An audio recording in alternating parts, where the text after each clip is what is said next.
Hey guys, and welcome to part 3 of how to rebuild your Toyota Echo engine, the 1NZFE.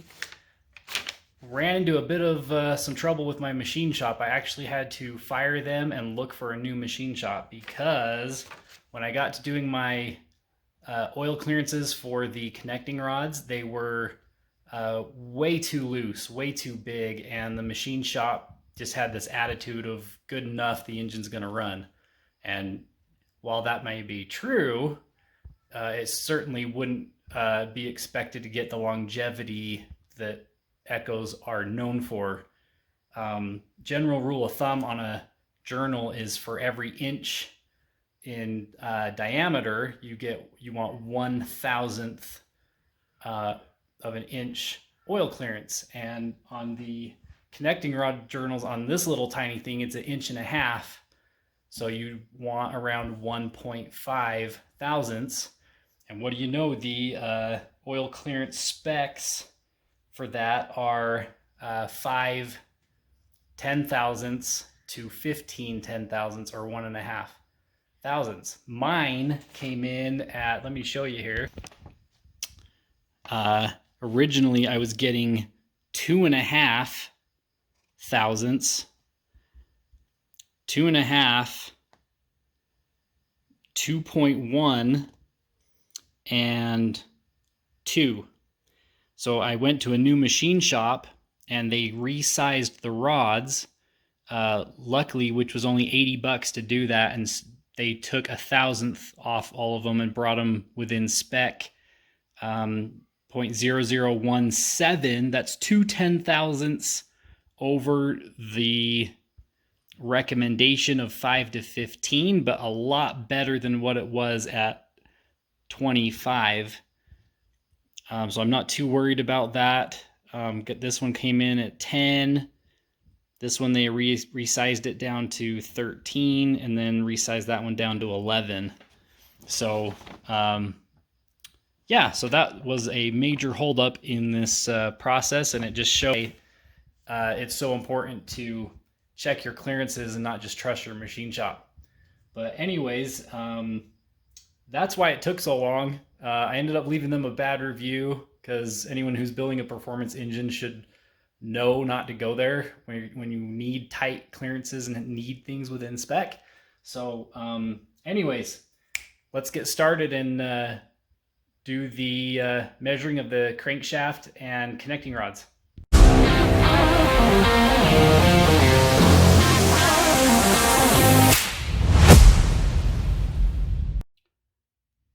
Okay guys, forgive me for the mess. A lot going on in the garage lately.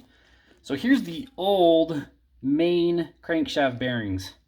Now, and here's the new ones. These ones are oversized because my crankshaft needed to be ground down.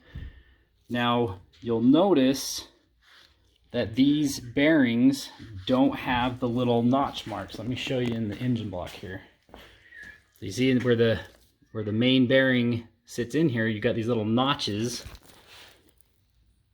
Those notches, if the bearing has those, is to help it so you can't spin the bearing. If you ever heard the term, it spun a bearing, that's when like literally the crankshaft didn't have enough clearance between it and the bearing, and so friction of metal to metal contact like literally grips the bearing and spins it with the crankshaft, and those little notches help prevent that. Now look at the original ones that I took out. They don't have them. So right off I was thinking, well dang, are these not the OEM bearings? Has this engine been rebuilt before? But I don't think so. But that was a kind of a red flag and confusing that Toyota put the notches in there, but then the original bearings didn't have the notches. And these oversized ones are genuine Toyota. I got these from the dealership, and they don't have them either, so it's a match. So that was just a kind of a weird anomaly here. But anyways, the engine obviously had a lot of miles, so it's probably fine. but it's just more important to make sure your clearances are right on point. So for installing these, you need to make sure that these bearing journals are perfectly clean with no oil or anything on them. So you want to go through and clean each one of those, and then you'll notice that the ones that go in the block have these little holes for the oil to come through, and the ones that go in the caps don't. So don't mix those up.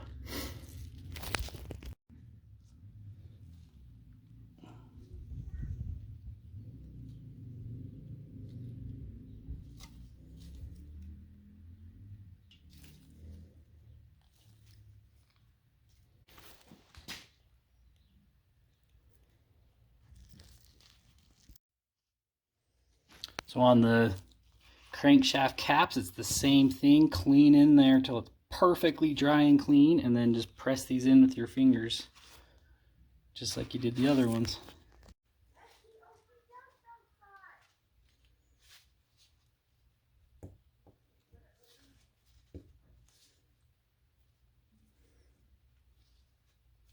When you put these in, you want to make sure that it's flush on both ends. And if it's not, what you can do is get a little socket and just gently tap that side into place. But I mean, like, gently till that's even.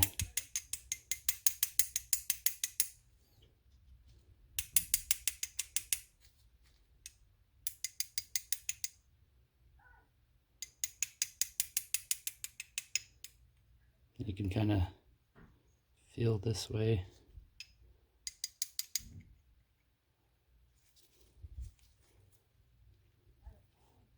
Anyway, there we go.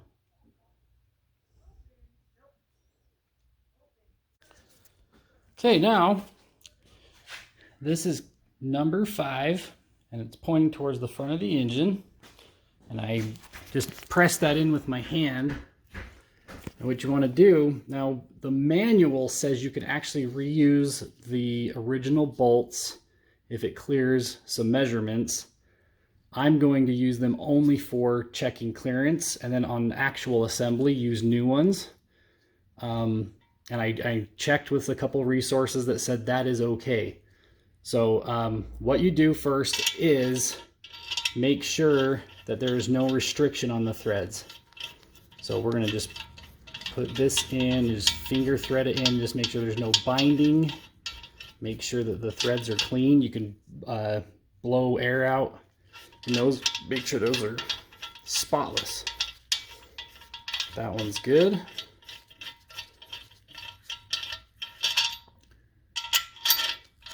Do it to this one. Anyways, all the way in, all the way out, and then we're gonna torque this cap to spec. Okay, so the bolt threads threaded in and out fine without any resistance. So now what we're gonna do is you lightly coat the threads with engine oil and under the cap.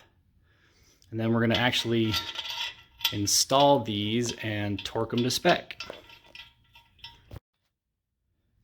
Okay, so there's 2 steps to torquing these. Step 1 is tighten each one to 16 foot-pounds.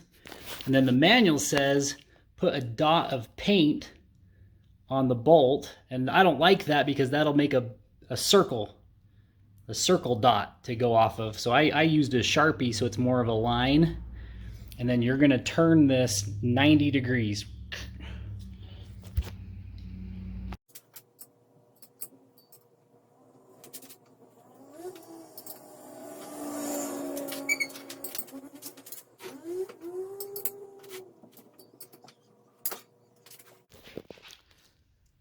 Okay, so I couldn't record this, but what I did next is I took my cell phone and I shined my light behind the bearing to see if I can see any light shining through from under the bearing, showing that there's a out of round issue going on, and I did not see any light shining through. So do that next step. Okay, so next, you'll remember our paper with all of our specs of the crankshaft. We're going to compare these specs to the journal actually on the engine block. So the oil clearance from the manual. Okay, standard oil clearance 4 10,000ths to 9 10,000ths, maximum 28. So what you're going to do is take your micrometer, start at the top, measure it again, which is what I did. Whatever that measurement is, lock it in on your micrometer, stick your dial bore gauge in there, and then rotate the gauge to where it's on the 0, pull it out,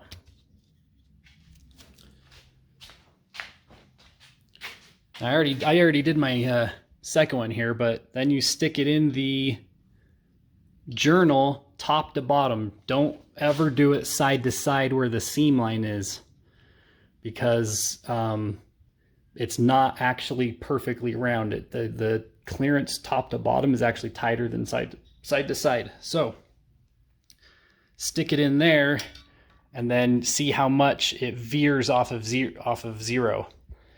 In my case, for the first one, I got 12. So it's almost 1.5 thousandths. So according to spec, I'm just a little over. It's 4 to 9, but a max of 28. So I'm just barely over and still well within the safe zone. So that's good. So gonna do that to each cap and go 5, 4, 3, 2, 1 and write them all down. Okay, now I'm doing this one hand here, so I got this is the diameter of the second journal in the crankshaft. And I've got it in there, and you have to kind of do a mess with it as you're watching the gauge. See how it sweeps? Whoops. So seeing going to the left is all the way out, and going to the farthest that needle sweeps to the right is its tightest point. This is very hard to do one-handed. Okay, there we go. So you kind of wiggle it around and pay attention to where it looks like right there. So I need to scoot that 0 over just a little bit. 1 second. Zeroed it out. So now that dimension is captured. And then when you pop it out, it's going to swing all the way back to the left.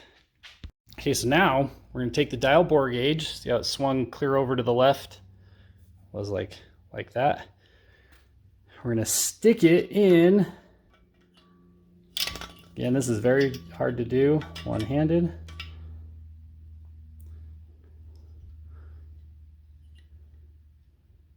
Straight up and down. Oh, that's like different. Okay, so I re-measured, zeroed it out, and it looks like I'm getting right on the money. Actually, let's see. Looks like I'm just right on 1,000th, maybe just 1,000th and a 10th.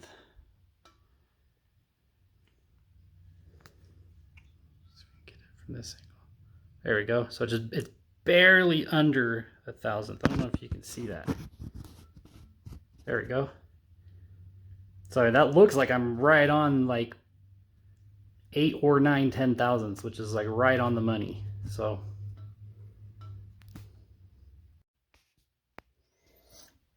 on that second one, looks like I landed right on 9 10,000ths. It was just barely under 1,000th. So went ahead and just wrote that down. That was the one I screwed up. I screwed up on that one too and redid it. So that one's 12, that one's 9. So go through and do that to all 5 of the main journals, log it down, and then we move on to doing the connecting rods. Okay guys, that completes checking the clearance for the main caps. And all of mine were in spec. What was interesting is the outer ones were the biggest tolerance, and then it got smaller as you go to the center. The center one was 5, next two out were 8 and 9, next two out was 11 and 12. But all still within spec, but that was interesting. So 4 to 9 ideal, no more than 28. My largest was 12, so still good. So next we're going to move on to doing this exact same thing, but for the connecting rod journals. So one thing to remember when you're measuring with your dial bore gauge is you're sticking the plunger just on the flat, smooth surface here. You're not sticking it down into this groove. You can chip the edges of the metal if you put it down in the middle, because it flicks off the edge as it goes down. So just do it on the side smooth surface right there. So on the new connecting rod bearings, these ones actually have the little tabs. So what you want to do is clean the surface of both the connecting rod and the cap, and make sure that those oil holes line up. I guess if it doesn't have the notch, you could get it backwards. But yeah, just make sure those line up, and then press those in, and then we'll torque the cap on to the connecting rod. Also note that the cap doesn't have a hole, but the bearings, every single bearing has a hole in it. That's how the old ones were too, so that's just normal. Okay, so same thing as with the main crankshaft caps. I'm using the old bolts just for the clearance step, and you coat the threads with clean engine oil, and then under the head. That's not focusing, but okay. Then you hand thread these in, and then the torque spec sequence is just the same as the caps. Okay, so if all you've got is a table vise, mount it where you're not going to be putting torsion on the actual connecting rod shaft. This is where it flares open, so it's got 2 anchor points in there, and then position it to where the piston isn't touching anything. So it's kind of angled out, but that's okay. You just don't want the sides of the piston getting scratched. And then you torque these to 11 foot-pounds, and then it's another 90-degree turn. So I'm going to do the same thing as I did on the crankshaft bolt, is do a line, because the manual says do a dot. I don't think that's a good idea. And then give that a 90-degree turn.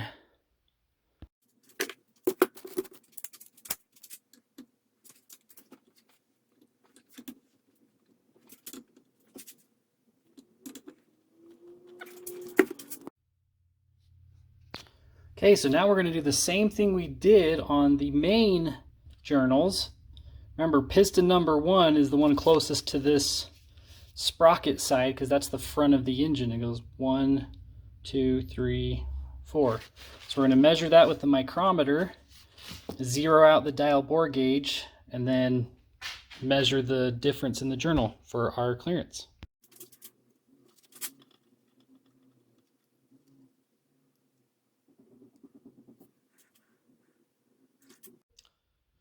So for the connecting rod journals, these are so much smaller. I need to change this little pin right here, put in a shorter one. Okay, so for the oil clearance on the connecting rods, now this is from the Engine Builders Association. It's saying oil clearance rod journals 5 10,000ths to 15 10,000ths, which is the same as saying 1.5 thousandths. So here's what you do. You get your micrometer, and you've got, remember, the sprocket side is the front of the engine. So there's piston 1, piston 2, 3, and 4. Measure each one individually. Zero out the bore gauge inside the micrometer. then stick it in each journal top to bottom. Make sure you're doing the right ones that are numbered. So that's piston number 2.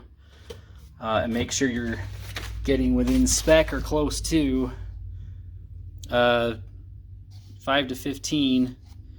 They don't list a max, but on the main journals, your 4 to 9 with a max of 28. That's pretty big. So I'm thinking the connecting rods are going to be something similar. So I'm thinking I'm still within the max on 17, and just 2 10,000ths is like, literally, that's nothing. There could be error in my measurement for that, but the machine shop said it's all good now. But that was pretty loose. I mean, that's 2.5 thousandths is for a journal that's 2.5 inches wide. These are 1.5 inches wide. So that's for like a V8, you know what I mean? So glad I moved on to a different machine shop. All right, so there you have it, guys. That part of building the engine and measuring all those specs is super tedious and super annoying, but once we start assembly, it'll go quicker.